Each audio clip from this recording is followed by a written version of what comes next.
Just like the street lights lit this town, like a fire in a blaze, gotta burn it down. Can't be afraid to leave this out. We got this far, don't know how. I see danger in your eyes. They know we'll burn down the night. Coming just like the sunrise. You know that we gonna let it rain. Tonight we gonna let it rain. Tonight we gonna let it rain. Just like the sunrise, we gonna let it rain.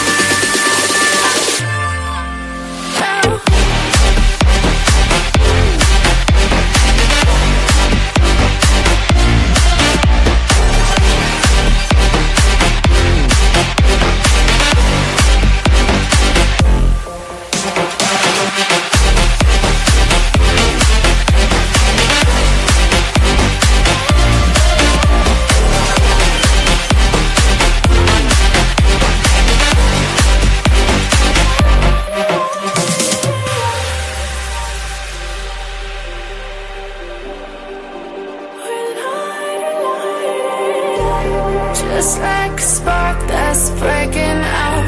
Can't make a stop, can't turn back now. We know that there's no room for doubt. No, we can't turn back now. I see danger in your eyes. They know we'll burn down the night. Coming just like the sunrise. You know that we gonna let it rain. Tonight we gonna let it rain. Tonight we gonna let it rain. Just like the sunrise, we gonna let it rain.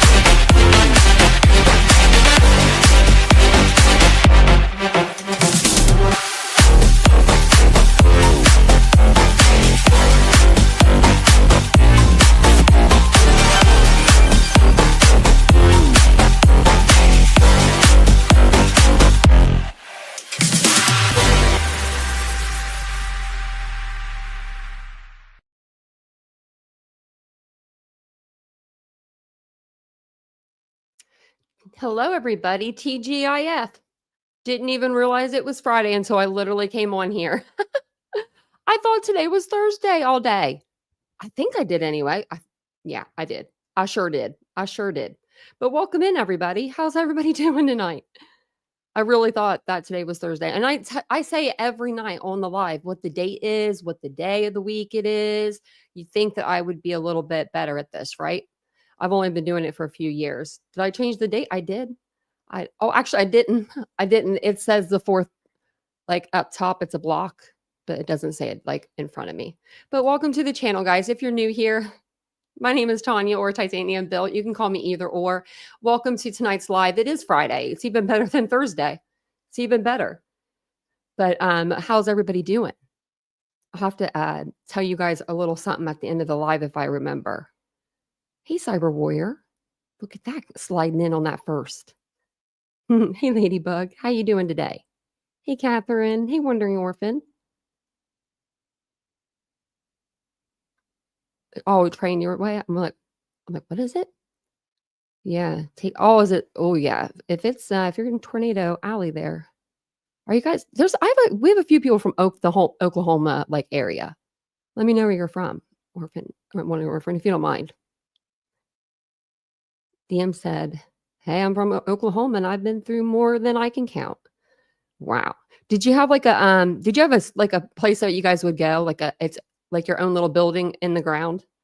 DM, I bet you did. Hey, Mr. Rosebud. That'd be pretty cool to have like a storm like bunker. Hey, Lord Mama. My dad would have had a whole hell of a time if he would have had one of those. Hey, Michael.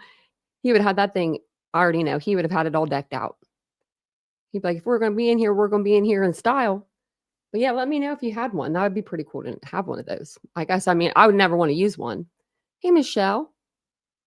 What are you doing making noises back there? My co-host is making funny noises. Hey, Michelle. And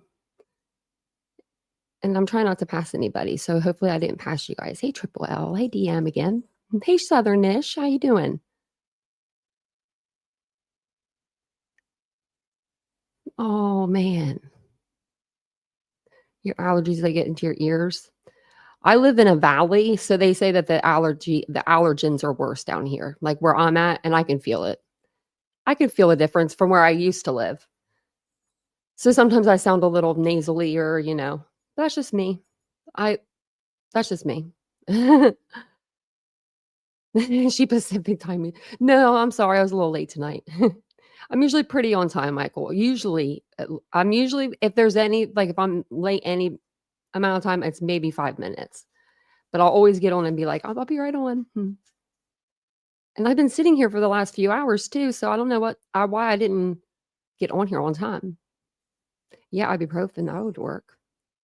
My dog's back here moving around. I don't know if you can hear her, but she's just trying to get comfortable. And then I've got the other one. You can see her tonight. She's on the floor. She's the brown one. She's that brown little blob on the floor right down there. Yeah, that's my dog. That's my bad dog, She a good dog. She's a good girl. No, she's a good girl. Oh, peppermint oil. Never thought of that. I always ask you guys when I have an ailment, like what to do. Hey, Willows. And you guys always know what to do. Hey, Sailor Outlaw George.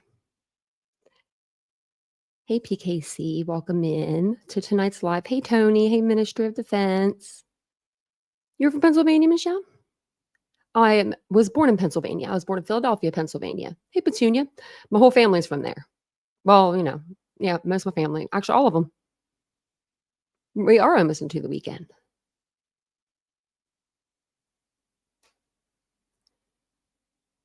Oh, the basement.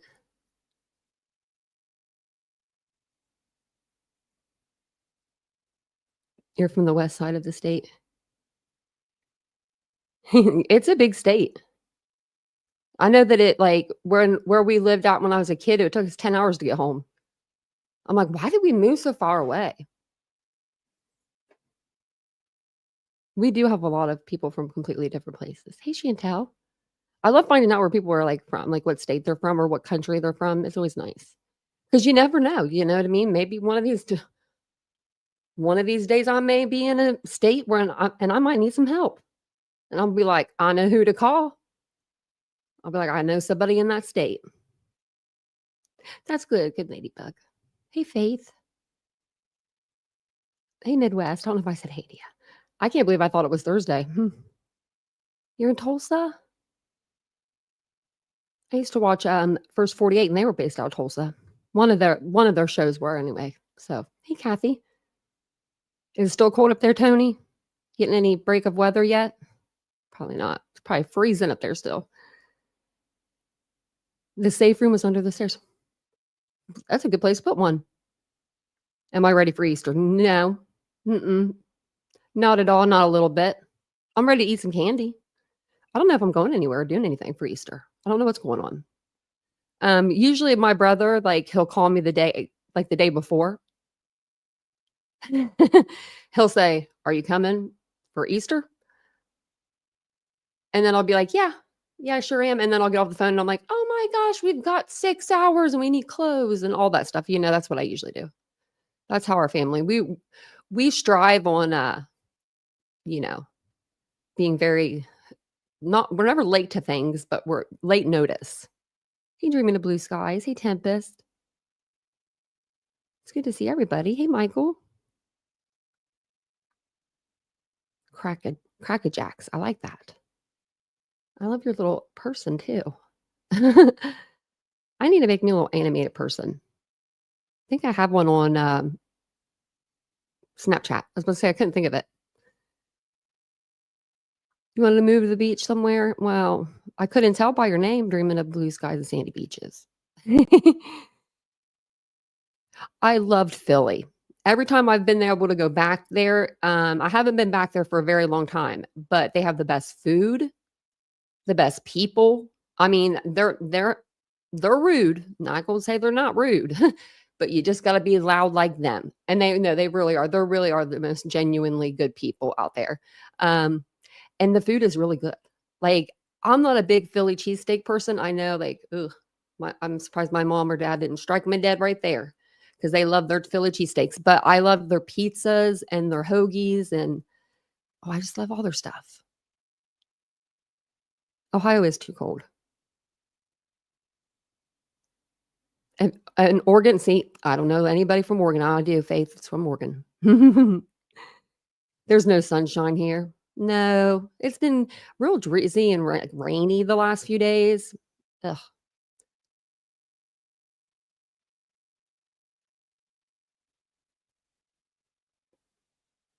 Yeah, I don't know how to prepare for some of them storms. Some of the stuff I saw out there, Southernish, I'm glad that I was asleep when our tornado hit. I almost called it a tornado. In the UK with Cracker Jacks in the UK. That's awesome. You feel the same way about Detroit? Yeah, it's always home. It's always home. So, not a Flyers fan, no. But I am a Philly fan, Philadelphia Eagles fan. I've always been one. Even when they were losing, I had to be a fan because my dad didn't give me no choice as a kid.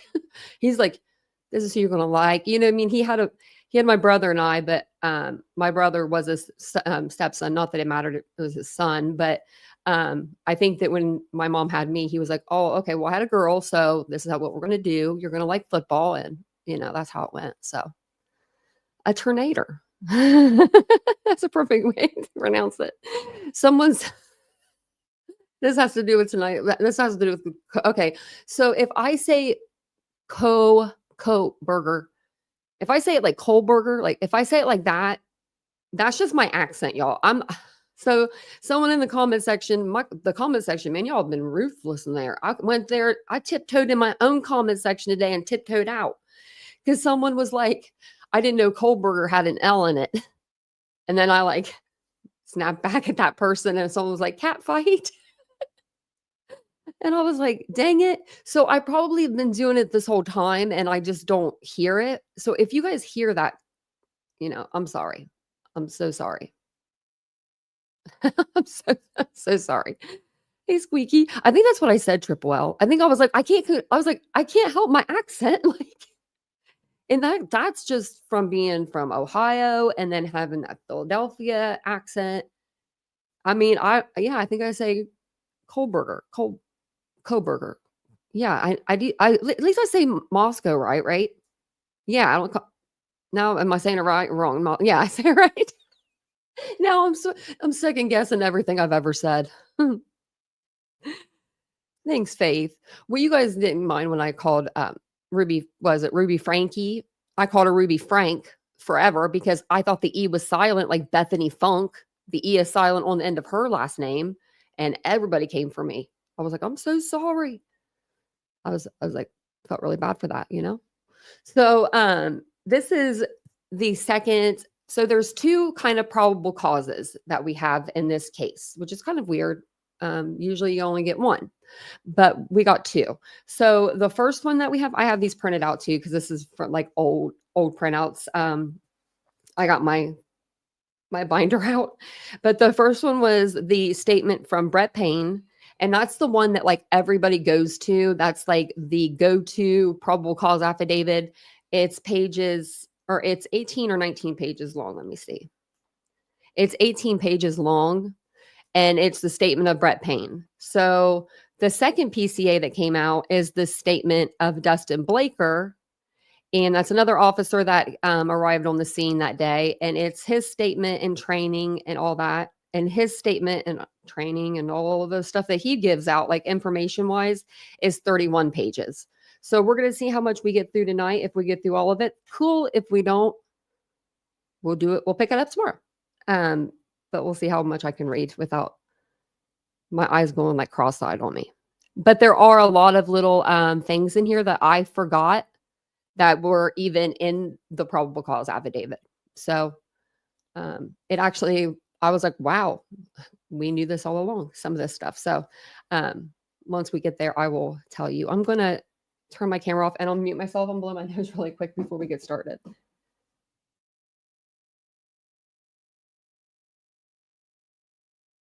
Someone said allergies. That's all that I needed to hear, I guess. Because my nose felt like it was running. Okay. Sorry about that, guys. And I'll blow this document up a little bit more for you guys too. And make it a little more center. There. I don't know what it's going. Me too, DM. I've been learning a lot. I was hoping you'd be in here tonight, Southernish. I was like, oh, this would be a perfect time for her to come in on this case. Because I know you're starting, just like starting to learn about this one. And this is a good affidavit. When I was actually looking this up, Jays for Justice came up. She did a read through of both of them. Ooh, she's got stamina. So this is going to be Dustin Blaker's statement. This right here is going to be just his training. So I'm not going to read through that, but he is trained in, he has 22 years of training. So he's trained with, it says, I am being assisted. I'm going to read the end here, but I am being assisted by other officers of the Moscow Police Department, members of the Idaho State Police, which is the ISP, and agents of the Federal Bureau of Investigation, the FBI. On November 13th, 2022, actually, if you guys don't mind, since I just, before I get started, hit that like button for me, because then I'm going to get to reading and I won't even bother you guys again. And I'll be over looking in the chat as I read. If you need to get my attention, if there's like something important, you might need to get my attention, and we're like I haven't paused from reading, just put the little like bombs in the chat, like the firework looking things, and that usually will get my attention, like over here on the iPad.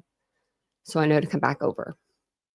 So on November 13th, 2022, at approximately 4 p.m., Moscow Police Department Corporal Brett Payne and I responded to 1122 King Road, Moscow, Idaho, hereafter the King Road residence, to assist with scene security and processing of a crime scene associated with 4 homicides. Upon our arrival, the Idaho State Police forensic team was on scene and was preparing to begin processing the scene. Moscow Police Department Officer Smith was one of the initial responding officers to the incident, advised he would walk me through the scene. So Officer Smith is going to take Dustin Blaker through the crime scene.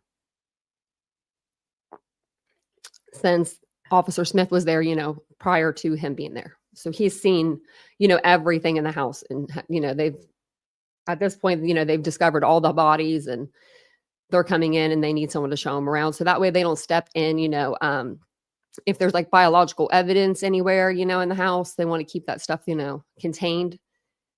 They don't want a bunch of people just traipsing through the house. So Officer Smith and I entered the King Road residence through the bottom floor door on the north side of the building. So the first floor. Officer Smith and I then walked upstairs to the second floor. Officer Smith directed me down the hallway to the west bedroom on the second floor, which I later learned through Xana's driver's license and other personal belongings found in the room was Xana Kernodle, hereafter Kernodle's room. Just before this room, there was a bathroom door on the south wall of the hallway. As I approached the room, I could see a body, later identified as Kernodle's, laying on the floor. Kernodle was deceased with wounds which appear to have been caused by an edged weapon.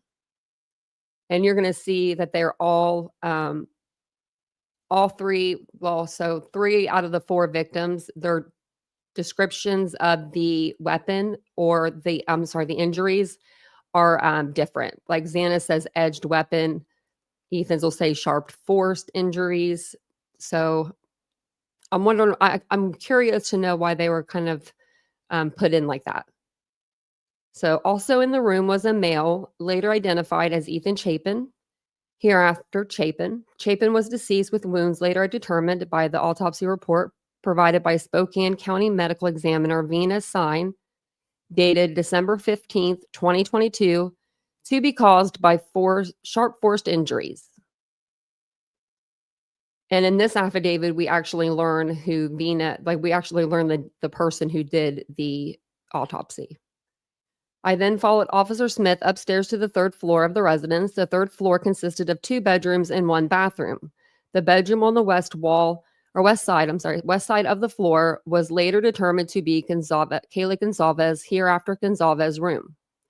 I later learned from review of Officer Noon's body camera, there was a dog in the room when Moscow police officers initially responded. So, dog was locked up in the room. The dog belonged to Gonzalez and her ex-boyfriend, Jack DeCour. I found out from Corporal Payne's interview with Jack DeCour on November 13th, 2022, that he and Gonzalez shared the dog. Officer Smith then pointed out a small bathroom to the east side of the third floor. This bathroom shared a wall with Madison Mogan, hereafter Mogan's bedroom, which was situated on the southeast corner of the third floor. As I entered this bedroom, I could see 2 females in the single bed in the room. Both Gonzalez and Mogan were deceased with visible stab wounds. I was later advised by ISP investigators they located a tan leather knife sheath laying on the bed next to Mogan's right side when viewed from the door. The sheath was later processed and had K-Bar USMC and the United States Marine Corps Eagle Globe and Anchor insignia stamped on the outside of it. The Idaho State Lab later located a single source of male DNA left on the button snap of the knife sheath. Sorry, I had to cough. I don't want to cough in your ear, so I'm muted. As part of the investigation, numerous interviews were conducted by the Moscow Police Department. Police Department officers, Idaho State Police detectives, and FBI agents. 2 of the interviews included BF, hereafter BF, and DM, hereafter DM. It was their names. It was Bethany Funk and Dylan Mortensen was in there. I'm going to do something really fast. I'm going to put you guys up here so I can see the chat better. I don't know why I didn't think of this sooner.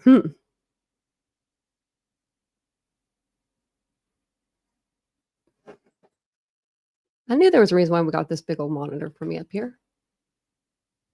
There, that's so much better. Now I can see if you guys have a question or something. But if you still want to do the bomb things, you guys can. I could just see a lot better now. Hey, Jackson, Maine, it's been a while. Welcome in, everybody. If I missed you, welcome in. Hey, Micro. Hey, Jet Set J. Welcome in, everybody. Hey, sweet Irish girl. Yeah, Murphy was in Kaylee's room. I know there were people that were wondering if the dog was outside of the room, and I'm like, well, no, because the dog would have biological evidence all over it. But the dog was in fact clean. So where were we? Okay. I'm going to read this part again. 2 of the interviews included BF and DM, which is Bethany Frank, Dylan Mortensen. Both BF and DM were inside the King Road residence at the time of the homicides and were roommates to the victims. Bethany's bedroom was located, I'm just going to call them by their first name, located on the east side of the first floor of the King Road residence. Based on numerous interviews conducted by MPD officers, ISP detectives, and FBI agents, as well as my review of evidence, I have learned the following.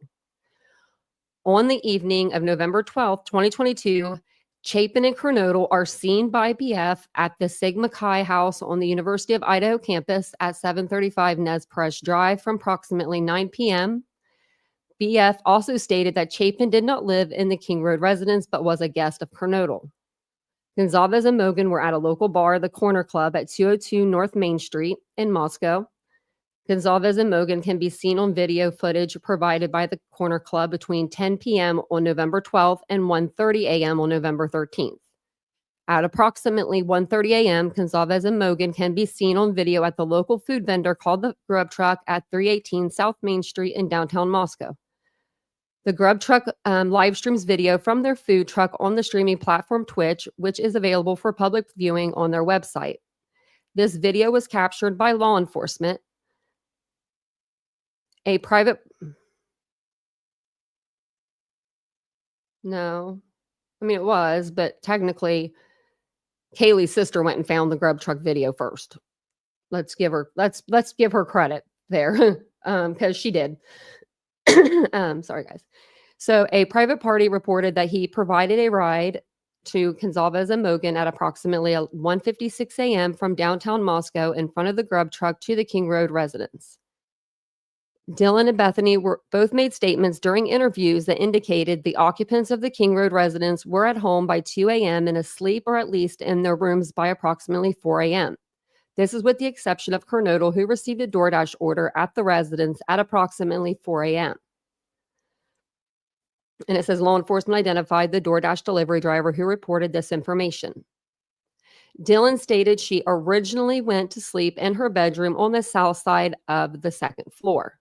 And now we know what they mean by originally, because we now know she was, the next day or that, after the killing, she went down to Bethany's room.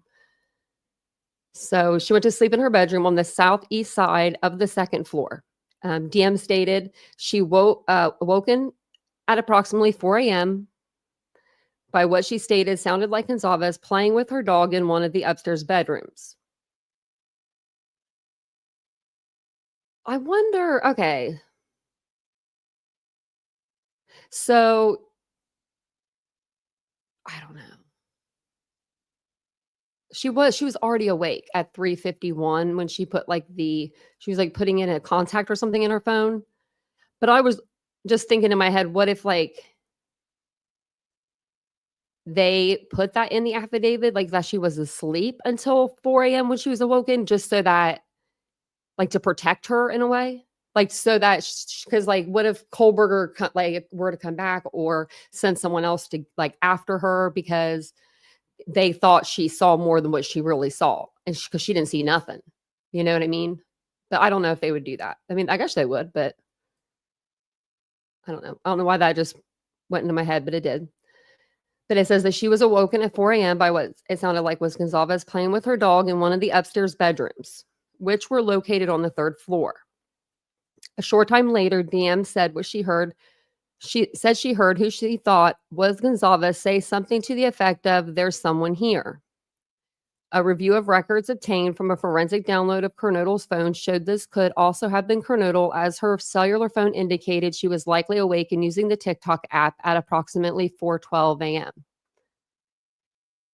Dylan stated she looked out of the bedroom but did not see anything when she heard the comment about someone being in the house. DM stated she opened her door a second time when she heard what she thought was crying coming from Kernodle's room.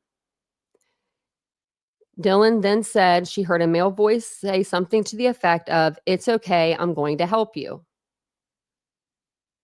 At approximately 4:17 a.m., a security camera located at 1112 King Road, a residence immediately to the northwest of the 1122 King Road, picked up distorted audio of what sounded like voices or a whimper, followed by a loud thud.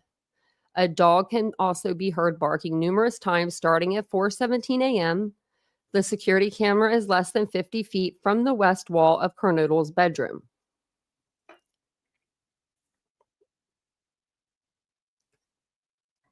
DM stated she opened her door for a third time after she heard the crying and saw a figure clad in black clothing and a mask that covered the person's mouth and nose walking towards her. And I would have never thought balaclava. I was thinking medical mask this whole dang for the last almost 2.5 years. I was fighting about that. I was like, you know what I mean? Because people would say ski mask and stuff. And I'm like, no. And I knew what a balaclava was. I did, but I didn't. I've heard of the term and I've heard of what it is probably maybe a year before this. So I didn't know about it very long. I didn't know about what they were. And I didn't think about putting that on him, putting that, because it does cover your mouth and nose. That it does. So it says DM described the figure as 5'10" or taller, male, not very muscular, but athletically built with bushy eyebrows. The male walked past Dylan as she stood in a frozen shock phase. The male walked towards the back sliding door. Dylan locked herself in her room after seeing the male. This leads investigators to believe the murderer left the scene. But we're not 100% sure. I mean, if he did at that time or not. We don't know.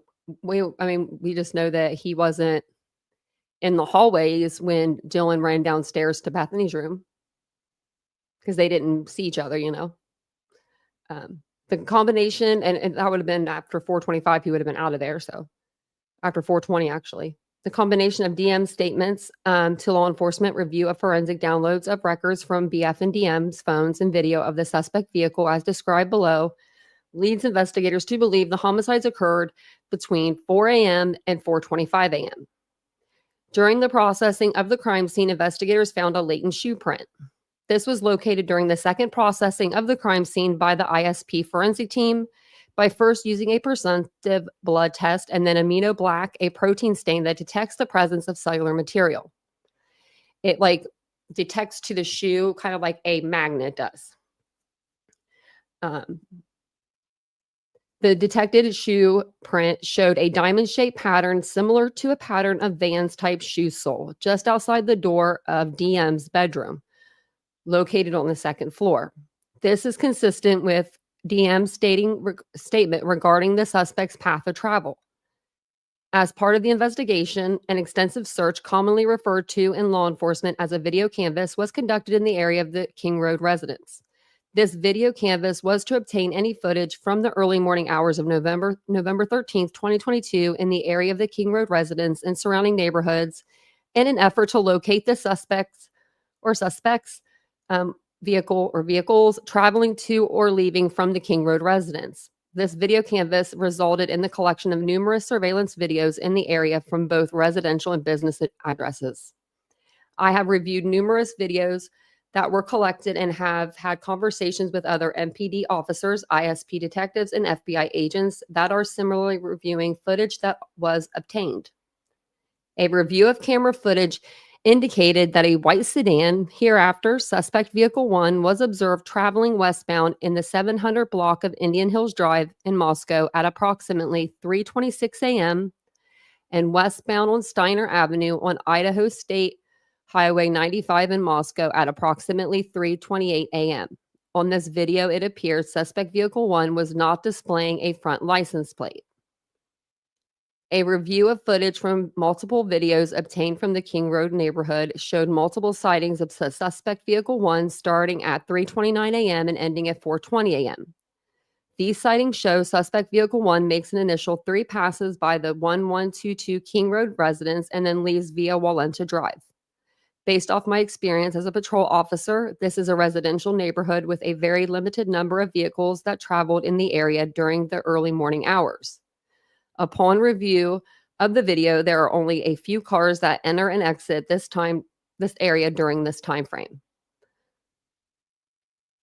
Suspect vehicle 1 can be seen entering the area a fourth time at approximately 4:04 a.m. It can be seen driving eastbound on King Road, stopping and turning around in front of 500 Queen Road, number 52, and then driving back westbound on King Road. When suspect vehicle 1 is in the front of the King Road residence, it appears to unsuccessfully attempt to park or turn around in the road. This dude don't know how to drive a car. Who gave him his license? The great state of PA, actually. So, they shouldn't have did that. The vehicle then continued to the intersection of Queen Road and King Road, where it can be seen completing a 3-point turn and then driving eastbound again down Queen Road. Try to be not noticed by trying to be not noticed. You were doing all the things to be noticed, my friend. You're doing circles, you're backing up, you're going forward again, you're backing up, you're turning around in the middle of the road. You're going down all the way to the end of the intersection where there's King and Queen, and then you're turning around, you're coming back up again. I don't get you, bud. I probably wouldn't have done that all those times, but you're probably just psyching yourself up, That's what I'm assuming. Suspect vehicle 1 is also, so then I just put here as a little note. So the suspect is seen entering the area the fourth time at 4:04. So by the time I think of it being around 4:05 to 4:07, by the time that they park and they get into the house. And then the suspect leaves the house. They say at 4:20, but I put between 4:18 and 4:20 because, for him to get out of the house to the vehicle. So suspect vehicle 1 is next seen departing the area of the King Road residence at approximately 4:20 a.m. at a high rate of speed. Suspect vehicle 1 is next observed traveling southbound on Valencia Drive. Based on my knowledge of the area and review of camera footage in the neighborhood, that does not show suspect vehicle 1 during that time frame. I believe that suspect vehicle 1 likely exited the neighborhood at Paulus River Drive and Conestoga Drive. Paulus River Drive is at the southern edge of Moscow and proceeds into Whitman County, Washington. Eventually, the road leads to Pullman, Washington. Pullman, Washington is approximately 10 miles from Moscow, Idaho. Both Pullman and Moscow are small college towns, and people commonly travel back and forth between them. Well, thank you, Mary Beth, for gifting out 5 memberships. That was very nice. Where the heck's Doodlebug? I have to give her free membership. Doodlebug, Annie, Katie K, hanging with Heather, M. Morgan. Welcome to family, guys. Yeah, no one plans on getting caught. People kept asking me, like, why would he, like, it's Brian Koberger, guys. He's smarter than that. He wouldn't take his own car. And I'm like, well, what do you mean? Why wouldn't he? He's not going to rent one. That'll be on paper. He'd be even more screwed. They would have found him a lot faster. And then if he would have borrowed one off of someone would have been like, dude, you borrowed my car that night. Like, so why? I mean, he only had that option to take his own car. He didn't have people like that. I mean, unless he had a buddy that did this with him, which I don't believe. I don't think that he could get anybody to help him with this job. Palouse River Drive is the southern edge of, I already read that, sorry. Go down here. Law enforcement officers provided video footage of suspect vehicle 1 to forensic examiners with the Federal Bureau of Investigation that regularly utilizes surveillance footage to identify the year, make, and model of an unknown vehicle that is observed by one or more cameras during the commission of a criminal offense. The forensic examiner has approximately 35 years law enforcement experience with 12 years at the FBI. His specific training includes identifying unique characteristics of vehicles, and he uses a database that gives visual clues of vehicles across states to identify differences between vehicles. After reviewing the numerous observations of suspect vehicle 1, the forensic examiner initially believed that the suspect vehicle 1 was a 2011 to 2013 Hyundai Elantra. Upon further review, they indicated it could also be a 2011 to 2016 Hyundai Elantra. As a result, investigators have been reviewing information on persons in possession of a vehicle that is a 2011 to 2016 white Hyundai Elantra. Investigators were given access to video footage on the Washington State University campus located in Pullman, Washington. WSU maintains a series of surveillance cameras on and near its campus. A review of that video indicated that approximately 2:44 a.m. on November 13th, 2022, a white sedan, which was consistent with the description of the white Elantra known as suspect vehicle 1, was observed on WSU surveillance cameras traveling north on Southeast Nevada Street at Northeast Stadium Way. At approximately 2:53 a.m., a white sedan, which is consistent with the description of the white Elantra known as suspect vehicle 1, was observed traveling southeast on Nevada Street in Pullman, Washington, towards State Route 270. State Route 270 connects Pullman, Washington to Moscow, Idaho. This camera footage from Pullman, Washington was provided to the same FBI forensic examiner. The forensic examiner identified the vehicle observed in Pullman, Washington as being a 2014 to 2016 Hyundai Elantra. At approximately 5:25 a.m., a white sedan, which was consistent with the description of the suspect vehicle 1, was observed on 5 cameras in Pullman, Washington, and on WSU campus cameras. The first camera that recorded the white sedan was located at 1300 Johnson Road in Pullman. The white sedan was observed traveling northbound on Johnson Road. Johnson Road leads directly back to West Palouse River Drive in Moscow, which intersects with Conestoga Drive. The white sedan was then observed turning north on Bishop Boulevard and northwest on State Route 270. At approximately 5:27 a.m., the white Elantra was observed on cameras traveling northbound on Stadium Way at Nevada Street, Stadium Way at Grimes Way, Stadium Drive at Wilson Road, and Stadium Way at Cougar Way. And then it's depiction showing Moscow and Pullman, which you can't see anything. And on this map, the maps that they were bad. And it says not to scale, well, obviously. I think we know that. So on November 25th, so this is, almost 2 weeks after the murders. On November 25th, 2022, MPD asked area law enforcement agencies to be on the lookout for white Hyundai Elantras in the area. On November 29th, 2022, at approximately 12:28 a.m., Washington State University police officer Daniel Tegano, I don't know if I'm saying that right, queried white Elantras registered at WSU. As a result of that query, he located a 2015 white Elantra with a Pennsylvania license plate LFZ-8649. This vehicle was registered to Brian Kohlberger, hereafter Kohlberger, residing at 1630 Northeast Valley Road, apartment 201, Pullman, Washington. 1630 Northeast Valley Road is approximately 3/4 of a mile from the intersection of Stadium Way and Cougar Way, last camera location that picked up the white Elantra. So it's about 3/4 of a mile from there. Ain't looking good for you, Kohlberger. The same day at approximately 12:58 a.m., WSU officer Curtis Whitman was looking for white Hyundai Elantras and located a 2015 white Hyundai Elantra at 1630 Northeast Valley Road in Pullman in the parking lot. 16 Northeast Valley Road is an apartment complex that houses WSU students. Officer Whitman also ran the car and returned to Kohlberger with a Washington tag. I reviewed Kohlberg's, that's what it says, Kohlberg's. Maybe that's where I got it, but that's what it says, Kohlberg's Washington state driver's information and photograph. The license indicates, so this was a brand new, remember he got that brand new ID for Washington. So he wouldn't have his old height on there. Like, remember I kept saying that I thought that he was 6 feet. And people kept saying, well, maybe he had the same weight on there from when he was like a teenager. No, this is a whole new ID. They would have had you fill out a whole new paperwork for this. So this license indicates that Kohlberger is a white male with a height of 6 foot and weighs 185. Additionally, the photograph of Kohlberger shows that he has bushy eyebrows.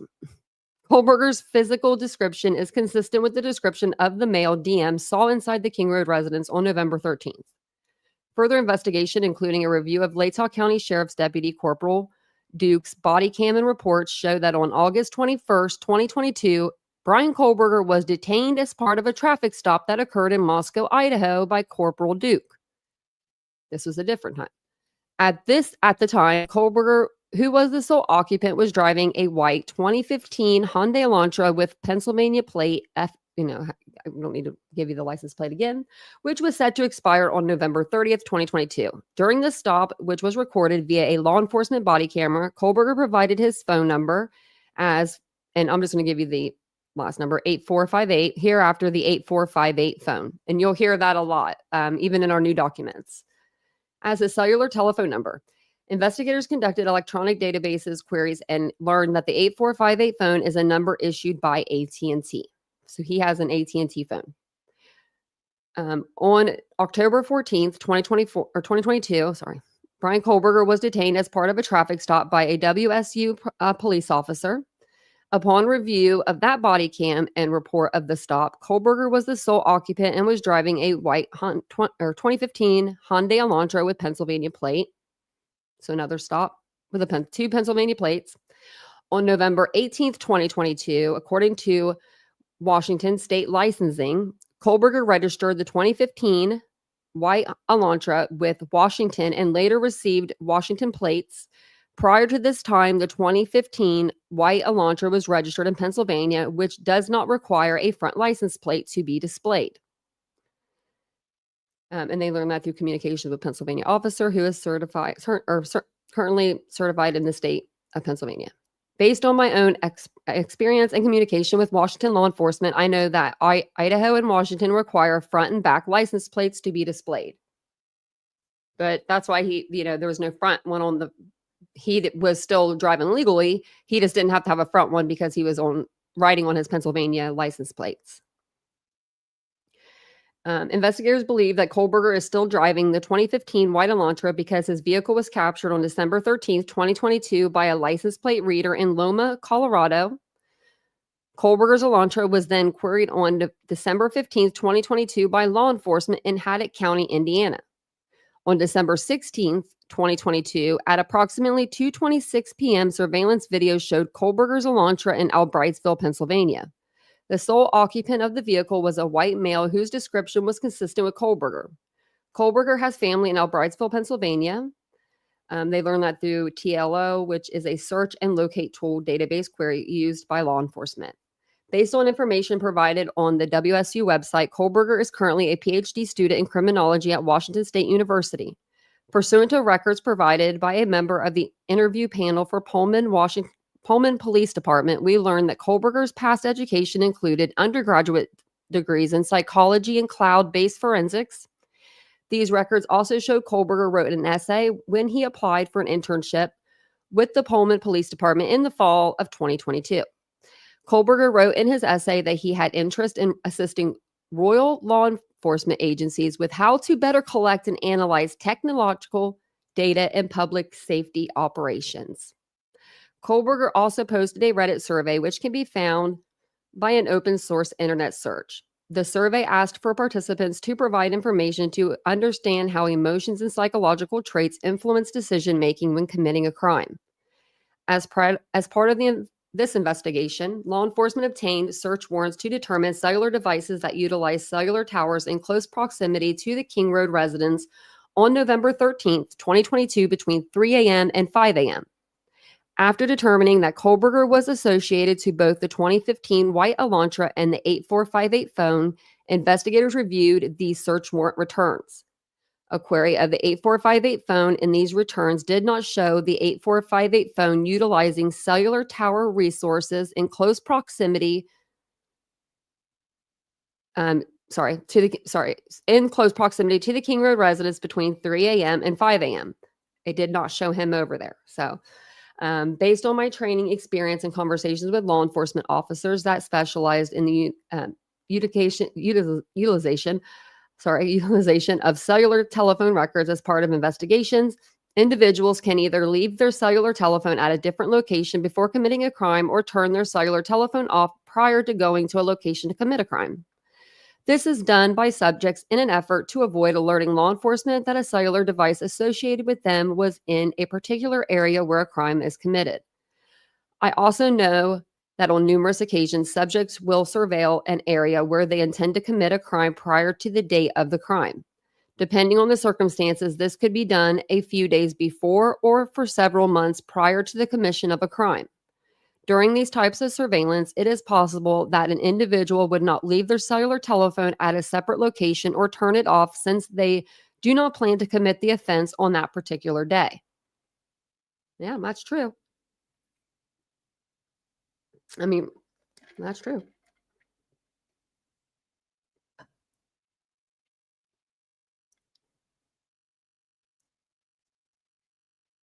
Let me know if anybody has any questions for me. I think you probably are answering each other's questions in the chat. That's usually how you guys are. Or if you need to, you'll ask me. But you guys will just talk to each other. Just like, let Tanya read. Just let Tanya read. Just let her read. Okay, so we're going to find out some stuff in this PCA that's definitely not in the other one too. So I was actually really surprised that I forgot some of this stuff. So on December 23rd, 2022, Corporal Payne applied for and was granted a search warrant for historical phone records between November 12th, 2022 at 12 a.m. and November 14th at 12 a.m. for 8458, for that 4858 phone held by the phone provider AT&T. So approximately 24 hours preceding and following the times of the homicides. On December 23rd, 2022, pursuant to the search warrant, Corporal Payne received records for the 8458 phone from AT&T. These records indicated that the 8458 phone is subscribed to Brian Kohlberger at an address in Albrightsville, Pennsylvania, and the account has been open since June 23rd, 2022. These records also included historical cell site location information, CSLI, for the 8458 phone. So he literally did that right before he left to come to Washington. Why didn't he just wait till we got to Washington to get a new phone? I don't know. Maybe he didn't want that phone to be in Washington, associated to a Washington account, So after receiving this information, MPD consulted with the FBI Special Agent SA that is certified as a member of a cellular analysis survey team. So we do have a CAST team in this case. Yay for us. Alec Murdaugh. Mm-hmm. That's what sealed his fate. Well, actually, that Snapchat video sealed his fate. But the CAST information was a close second. So members of CAST are certified with the FBI to provide expert testimony in the field of historic CSLI and are required to pass extensive training and includes both written and practical examinations prior to be certified with CAST, as well as the completion of yearly certification requirements. Additionally, the FBI CAST SA that I consulted with has over 15 years of federal law enforcement experience, which includes 6 years with the FBI. From information provided by CAST, investigators are able to determine estimated locations for the 8458 phone from November 12, 2022 to November 13, 2022, the time period authorized by the court. On November 13, 2022, at approximately 2:42 a.m., the 8458 phone was utilizing cellular resources that provided coverage to his apartment in Pullman, Washington, the 1638 Northeast Valley Road. At approximately 2:47 a.m., the 8458 phone utilized cellular resources that provided coverage southeast of the Kohlberger residence, consistent with the 8458 phone leaving the Kohlberger residence and traveling south through Pullman, Washington. This is consistent with the movement of the white Elantra. At approximately 2:47 a.m., the 8458 phone stops reporting to the network, which is consistent with either the phone being in an area without cellular coverage, the connection to the network is disabled, such as putting the phone in airplane mode, or that the phone is turned off. The 8458 phone does not report to the network again until approximately 4:48 a.m., at which time it utilizes cellular resources that provide coverage to Idaho State Highway 95 south of Moscow, Idaho, near Blaine, Idaho, town south of Genesee. Between 4:50 a.m. and 5:26 a.m., the phone utilizes cellular resources that are consistent with the 8458 phone traveling south on Idaho State Highway 95 to Genesee, Idaho, then traveling west towards Uniontown, Idaho, and then north back to Pullman, Washington. Remember how on the way back home he made that little big loop? That's what they're talking about. At approximately 5:30 a.m., the 8458 phone is utilizing resources that provide coverage to Pullman, Washington, and consistent with the phone traveling back to the Kohlberger residence. The 8458 phone's movements are consistent with the movements of the white Elantra that is observed traveling north on Stadium Drive at approximately 5:27 a.m. Based on a review of the 8458's phone's estimated locations and travel, the 8458's phone travel is consistent with that of the white Elantra. Further indicated that the 8458 phone utilized cellular resources on November 13, 2022 that are consistent with the 8458 phone leaving the area of the Kohlberger residence at approximately 9 a.m. and traveling to Moscow, Idaho. Specifically, the 8458 phone utilized cellular resources that would provide coverage to the King Road residence between 9:12 a.m. and 9:21 a.m. So the dummy, when he went back over there the next day to look, to maybe get the sheath, and then he decided against it, whatever he was doing, whatever he decided he was doing over there, he forgot to turn his phone off. Forgot to turn your phone back off, Kohlberger. And if you're supposedly, your alibi, right, for the night is from before midnight and said until when the phone pings at 5:27, Kohlberger is night driving, watching the stars, stargazing and night driving. So don't you think at 9:12 in the morning, by that time he would probably be in bed? Because I mean, he was up all night, 5:30 in the morning, stargazing, right? Why are you driving over by a murder scene that's not even been on a murder scene yet? That's not good. That's not good for you, Kohlberger. The 8458 phone next utilized cellular resources that are consistent with the 8458 phone traveling back to the area of the Kohlberger residence and arriving at the area at approximately 9:32 a.m. And then he took the fast way back home too. He didn't go back, the horseshoe that way. So, oh, look, there it is right there, the horseshoe. Below is a depiction of the possible route taken based off cellular site locations. Investigators found that the 8458 phone did not connect to a cell phone tower that provides service to Moscow on November 14th, 2022, but investigators do not believe, it did connect, but they do not believe the 8458 phone was in Moscow on that date. The 8458 phone has not connected to any towers that provide service to Moscow since that date. Based on my training, experience, and the facts of the investigation thus far, I believe that Kohlberger, the user of the 8458 phone, was likely the driver of the white Elantra that is observed departing Pullman, Washington, and that this vehicle is likely suspect vehicle 1. Additionally, the route of travel of the 8458 phone during the early morning hours of November 13th, 2022, and the lack of the 8458 phone reporting to AT&T between 2:47 a.m. and 4:48 a.m. is consistent with Kohlberger attempting to conceal his location during the quadruple homicide that occurred at the King Road residence.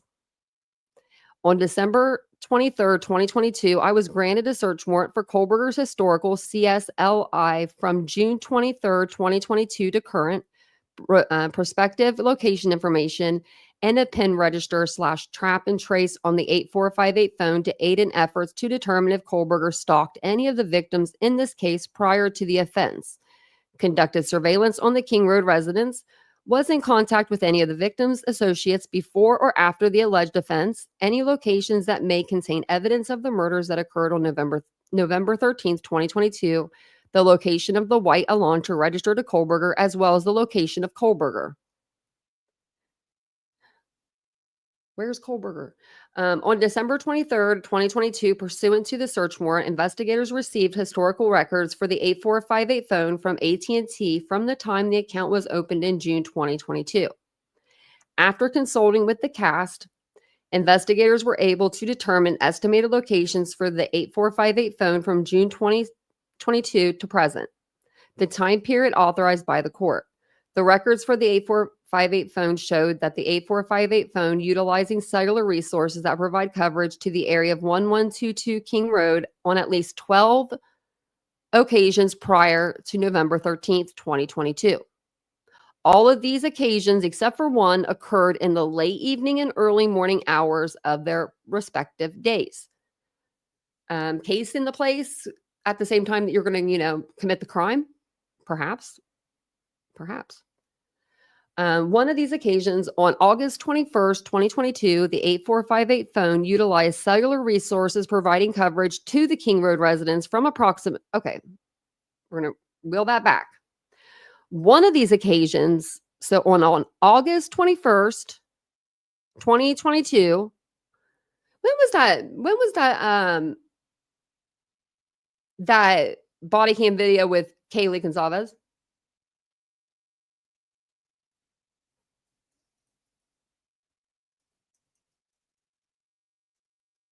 I thought it was the same month.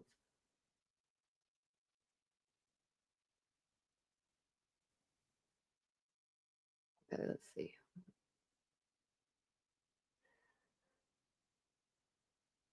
They didn't even show it in here. They just pretended like they were going to. Okay, they even said her name wrong. So, okay. I don't know if it'll give me a date. Oh, it does. The 16th of August. What's this? August 21st. So, wow.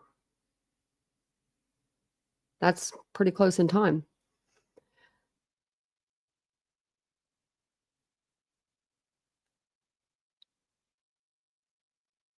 Okay, so yeah, on August 21st, 2022, the 8458 phone utilized cellular resources providing coverage to the King Road residents from approximately 10:34 p.m. to 11:35 p.m.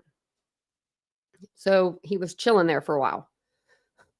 At approximately 11:37 p.m., Kohlberger was stopped by Latah County Sheriff Deputy Corporal Duke, as mentioned above. How many times has this guy been pulled over? Is that 5? Did I counting the 2 traffic stops on the way home? One was in Colorado, that's 3. Then he had the one with the lady in Washington, 4, and then I think he had one with the guy in Washington, 5, and then this one, 6. Oh my goodness gracious. How many times you gonna get pulled over, bruh? No, you don't get pulled over anymore, as long as you stay in jail. But dang. Yeah, like it was another traffic stop, Farm Road and Pullman Highway. Further analysis of the cellular data provided showed the 8458 phone utilized cellular resources on November 13th, 2022, consistent with the phone traveling from Pullman, Washington to Lewiston, Idaho, and it was actually Lewiston, Washington, I believe, via US Highway 195. At approximately 2:36 p.m., the 8458 phone utilized cellular resources that would provide coverage to Kate's Cup of Joe coffee stand located at 810 Port Drive, Clarkston, Washington. Surveillance footage from the U.S. Chef's store located at 820 Port Drive, Clarkston, Washington, and adjacent to Kate's Cup of Joe showed a white Elantra consistent with suspect vehicle 1 drive past Kate's Cup of Joe at a time consistent with the cellular data from the 8458 phone. So they're just matching the phone to the car, the phone to the car. At approximately 2:46 p.m., the 8458 phone then utilized cellular data in the area of the Albertsons grocery store at 400 Bridge Street in Clarkston, Washington. Surveillance footage obtained from the Albertsons showed Kohlberger exit the white Elantra, consistent with suspect vehicle 1 at approximately 12:49 p.m. Interior surveillance cameras showed Kohlberger walk through the store, purchase unknown items at the checkout, and leave at approximately 1:04 p.m. Kohlberger's possible path of travel is depicted below, not to scale. And it's actually like upside down. Like you're supposed to look at it like this. Why would they do that to us? You can't even really see the arrows anyway, so I'm going to make it the right way for you. We went over that last night, though. We went over the path of travel. So additional analysis of records for the 8458 phone indicated that between approximately 5:32 p.m. and 5:36 p.m., the 8458 phone utilized cellular resources that provide coverage to Johnson, Washington. The 8458 phone then stops reporting to the network from approximately 5:36 p.m. to 8:30 p.m. So he got smart again, turned the phone off again. This is consistent with the 8458 phone being in the area that the 8458 phone traveled in the hours immediately following the suspected time the homicides occurred. The King Road residence contained a significant amount of blood from the victims, including spatter and cast off. Bloodstain pattern resulting from blood drops released from an object due to its motion, which based on my training makes it likely that this evidence was transferred to Kohlberger's person, clothing, or shoes. Based on the locations of the suspect vehicle and the 8458 phone immediately following the murders, it's probable that Kohlberger went home to his residence at 1630 Northeast Valley Road, G201. At that time, it is likely that he still had biological evidence or trace evidence on his person, clothes, shoes, including skin cells or hair from the victims or from Gonzalez's dog. It is likely that some trace evidence was transferred to areas in his apartment through contact with the items worn during the attack. One likely location for the clothes, mask, shoes that he was wearing during the attack would be his residence. While I believe Kohlberger is visiting family in Pennsylvania over the current school break at WSU, I believe he intends to return for the start of the next semester. So I expect his belongings to still be at his residence at 1630 Northeast Valley Road, G201. To date, we have not recovered the weapon used in the homicides, which would indicate that he took it with him from the scene. Based on my training, that weapon will likely contain trace evidence on it, such as blood or skin or hair from the crime scene. One likely location for the weapon or any sheath of the weapon would be his residence. Well, he didn't take it home with him. Based on my training and experience, when someone plans an event or action, one likely location for doing so is in their residence or office.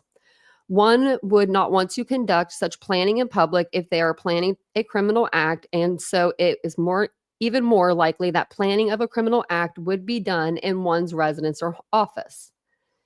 These murders appear to have been planned rather than a crime that happened in a moment of conflict. I believe it likely that Kohlberger planned his actions ahead of time. The plans may have included a review of other murders or violent assaults/stabbings and or cutting of people, as well as how to avoid detection after the commission of a crime. Details of the 1122 King Road residence, its location/neighborhood, and or information about one or more of the victims, Ethan Chapin, Gailey Gonzalez, Xander Kernodle, Madison Moken, Bethany Funk, or Dylan Mortensen. I switched them up, but you know.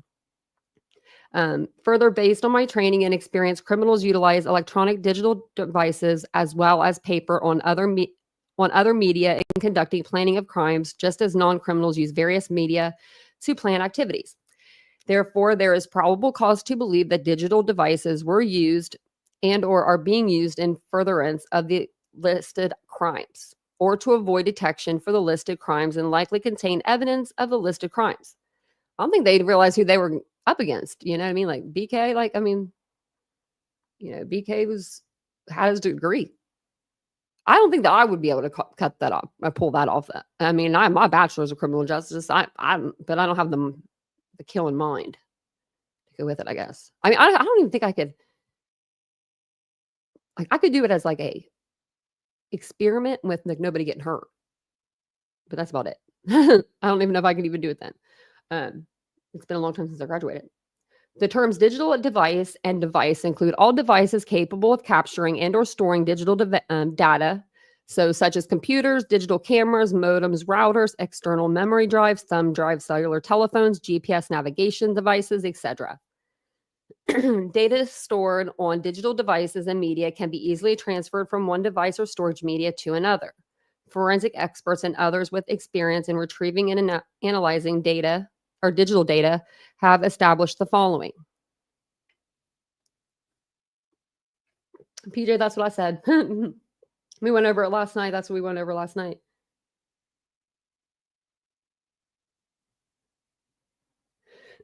I'm just wondering what all they called him with in Pennsylvania. If he had anything, he did have 6 weeks to clean,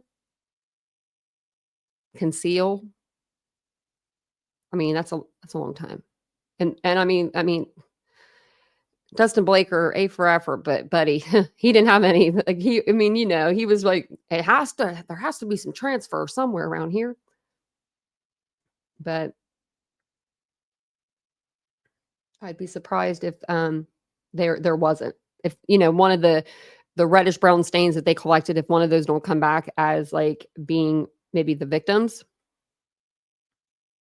Because I mean, it could be Brian Kohlberger's, but that's not going to do us anything, and it was found on the pillow, an uncased pillow, and the bed mattress, or the bed mattress cover. So they never told us if they were whose blood that was, if it was Brian's or if it was, somebody else's. Like, we don't know.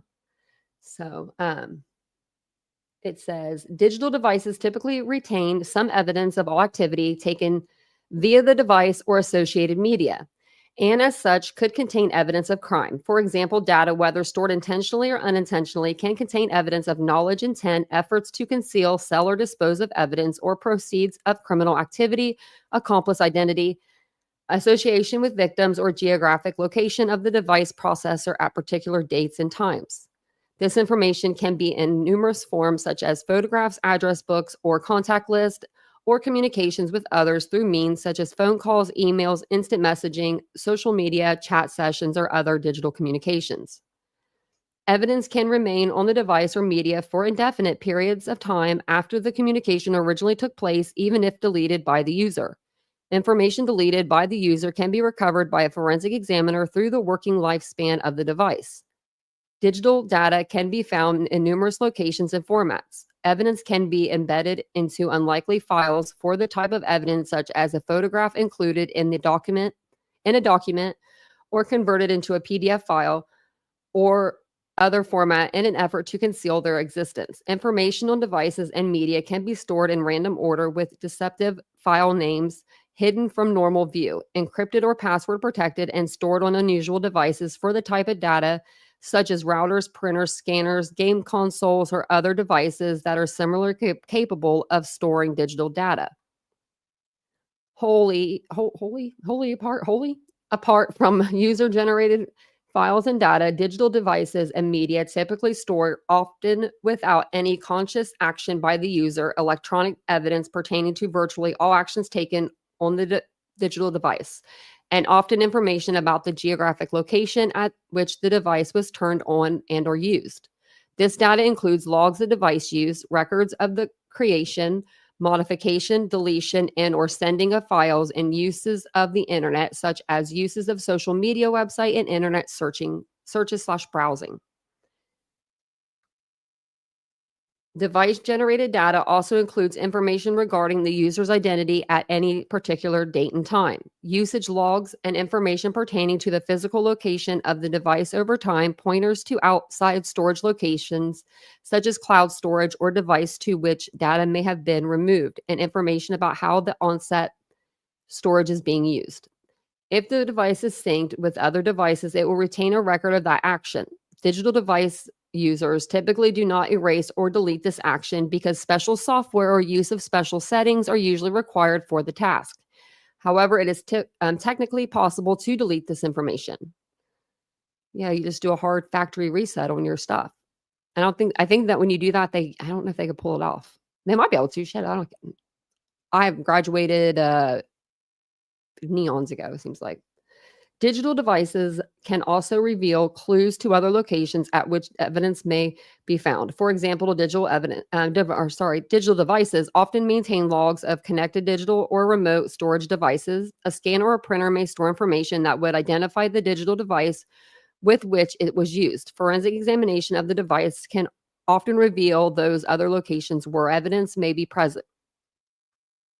Sneaky snakes. As with other types of evidence, the context, location, and data surrounding information in the device data is often necessary to understand whether evidence falls within the scope of the warrant. This type of information will be important in the forensic examiner's ability to piece together and recognize evidence of the above listed crimes. Digital device programs frequently require passwords, phrases, codes, patterns, fingerprints, and/or usernames to operate. Those may be kept inside a device/media or outside in some other area known to the user. So in addition to searching a digital device and media for evidence of the above listed crimes, investigators will need to search both the premises searched and the digital devices for this information. The forensic examiner may also need the following items in order to conduct a thorough and accurate search of the devices: computer hardware, software, peripherals, internal or external storage devices, power supplies, cables, internet connection and use of information, security devices, software manuals, and related materials. Modern digital devices and media can contain many gigabytes and even terabytes of data. Due to the potential for an extremely large volume of data contained in devices and media, and the fact that evidence can be stored/located in unanticipated locations or formats and or embedded in other items stored on the device/media, investigators typically need to use specialized equipment in their search. Such large volumes of data also mean that searches can take days or even weeks to complete. For these reasons, I request authority to remove from the search location all digital devices and media that could contain evidence authorized for seizure under the warrant for subsequent search.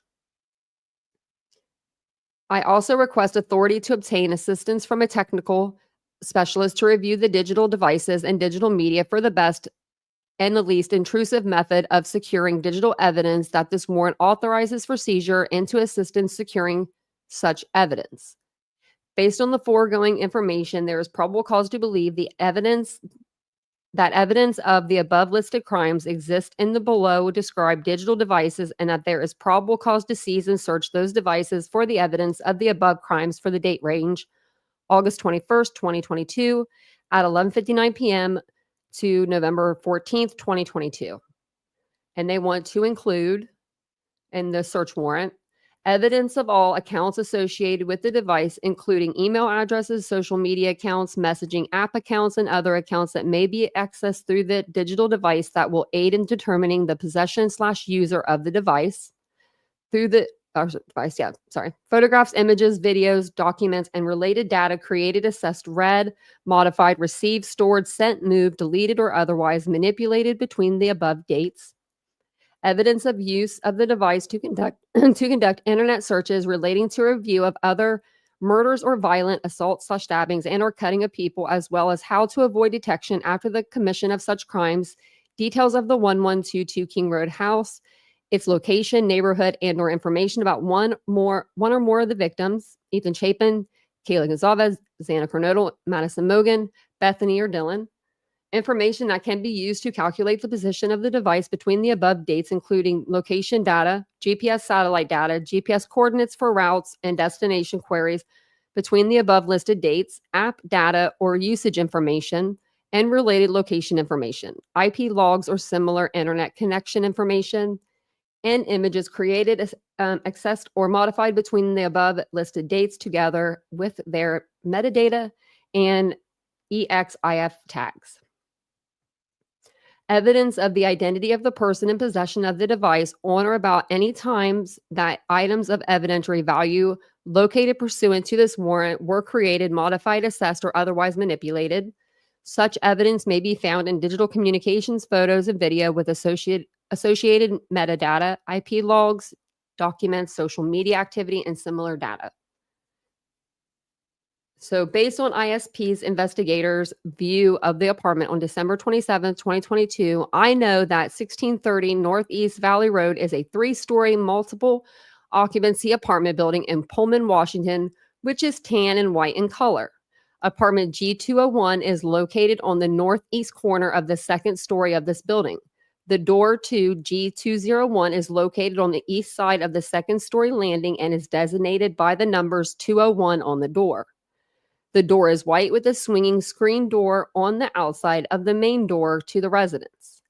Kohlberger has been identified as the occupant of this apartment on leasing documents obtained via subpoena as part of this investigation.